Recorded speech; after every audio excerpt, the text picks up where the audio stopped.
दिवाली के पहले सप्ताह में कर्मचारियों को मिल सकता है बोनस और कर्मचारियों को डीए जो बढ़ोतरी हुई थी जुलाई में उसको भी एरियर के साथ आपको बढ़ोतरी अक्टूबर में देखने को मिल सकती है। सरकार का बहुत बड़ा फैसला सामने आया है, परंतु एक चिंता का विषय भी है। आरबीआई गवर्नर ने सरकार को सलाह दी है कि आप जो कर्मचारियों को उपहार दे रहे हैं उसको बंद किया जाए।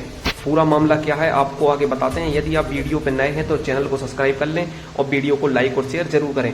तो हाँ, कर्मचारियों को दिवाली के पहले सप्ताह में बोनस मिलने की घोषणा हो सकती है और जो जुलाई में आपका डीए में वृद्धि हुई थी 3%, वो आपको एरियर के साथ अक्टूबर में की सैलरी में मिल सकता है।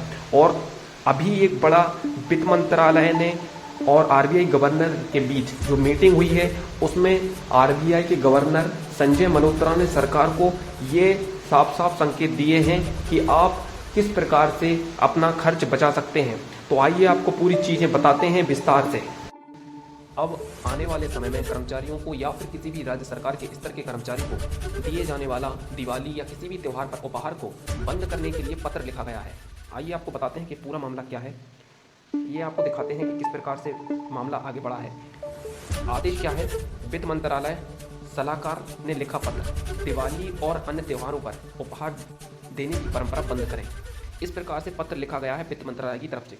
तो क्या है ये? दिल्ली केंद्र सरकार के वित्त मंत्रालय ने दिवाली और अन्य त्योहारों पर दिए जाने वाले उपहार पर रोक लगाए जाने के आदेश दिए। आधिकारिक सलाहकार सुब्रमण्यम पाल की ओर से 17 सितंबर को लोक उद्यम विभाग के चीफ एग्जीक्यूटिव को पत्र में लिखा गया है कि केंद्रीय क्षेत्र के उद्यमों में दिवाली और दूसरे त्योहारों पर देने की प्रथा पर रोक लगाई जाए, जिसमें सरकारी खर्च बढ़ रहा है। अर्थव्यवस्था में जनता के संसाधनों का न्यायपूर्ण उपयोग हो, इसके लिए यह कदम उठाना जरूरी है।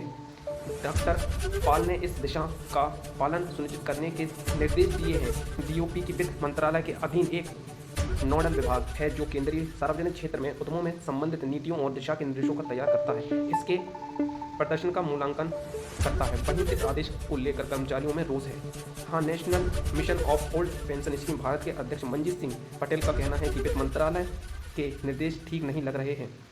तो इस प्रकार से कर्मचारियों को और सरकार ये किस प्रकार से अपना रवैया अपनाना चाहती है। हमें इस प्रकार से लग रहा है कि कर्मचारी जो अपना 18,000 पेशे के आधार पर बोनस मांग रहे हैं उसको डराने के लिए सरकार ने इस प्रकार का नोटिस जारी किया है, जिससे और ये खबर इसलिए भी महत्वपूर्ण हो जाती है कि क्या सरकार आने वाले समय में कर्मचारियों को दिए जाने वाले बोनस पर क्या रोक लगा सकती है।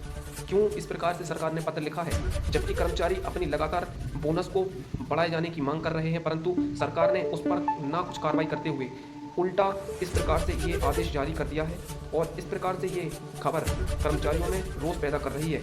सरकार को ये समझना होगा कि कर्मचारी अपनी दिन रात मेहनत करते हुए सरकार और भारत और देश के हित में काम करते हैं, परंतु सरकार उनको उपहार ना देने के बजाय आरबीआई गवर्नर का ये कहना है, आरबीआई गवर्नर का कहना है इस प्रकार के उपहारों से रिजर्व बैंक के गवर्नर संजय मल्होत्रा ने हाल ही में राज्यों में वित्तीय प्रबंधन पर चिंता जताते हुए अनावश्यक सरकारी खर्चे में कटौती करने और राजकोषीय अनुशासन बनाए रखने पर जोर दिया था। उन्होंने कहा है कि यह कदम केवल राजकोषीय स्थिरता सुनिश्चित करेगा बल्कि आर्थिक विकास को गति देगा, मुद्रास्फीति को नियंत्रण में रखने में मदद करेगा। इसके साथ ही उन्होंने राज्यों को केंद्र के साथ सामंजस्य बिठाने का भी जोर देने को कहा गया है। तो इस प्रकार का निर्णय किस विचारधारा का हो सकता है, आपको ये जानना जरूरी होगा कि सरकार अपने जो नेता लोग हैं उनकी पेंशन और उनकी सैलरी में लगातार वृद्धि करती जा रही है। अभी आपने देखा होगा कि नेता लोगों की सैलरी में 34% से भी अधिक की वृद्धि की गई है, परंतु कर्मचारियों की जब बात आती है तब सरकार इस प्रकार के फैसले लेने लगती है।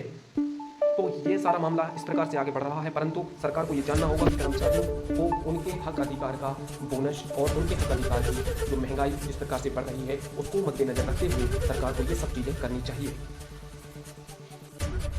तो ये सारी चीज़ें सामने निकल कर आ रही हैं।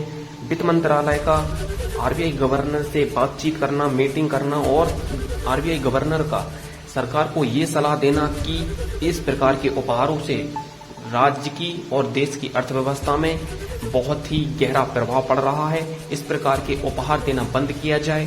क्या इस प्रकार की सोच और इस प्रकार के निर्णय कर्मचारियों को हताश और उनके मनोबल को कम कर रहे हैं? आप लोगों को ये जानना होगा, यदि इस प्रकार से सरकार ने कोई योजना बनाई है तो कर्मचारियों को डराने के लिए ऐसी योजनाएं सरकार बनाती रहती है।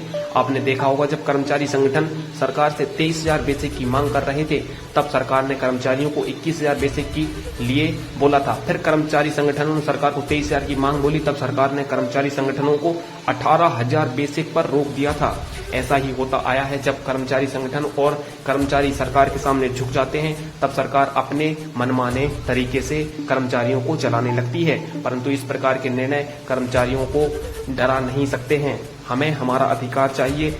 आप लोगों को वीडियो कैसी लगी, लाइक करें, शेयर करें और ज्यादा से ज्यादा कमेंट करें कि सरकार इस प्रकार के निर्णय और इस प्रकार के आदेश जारी करना बंद करे। बहुत बहुत धन्यवाद।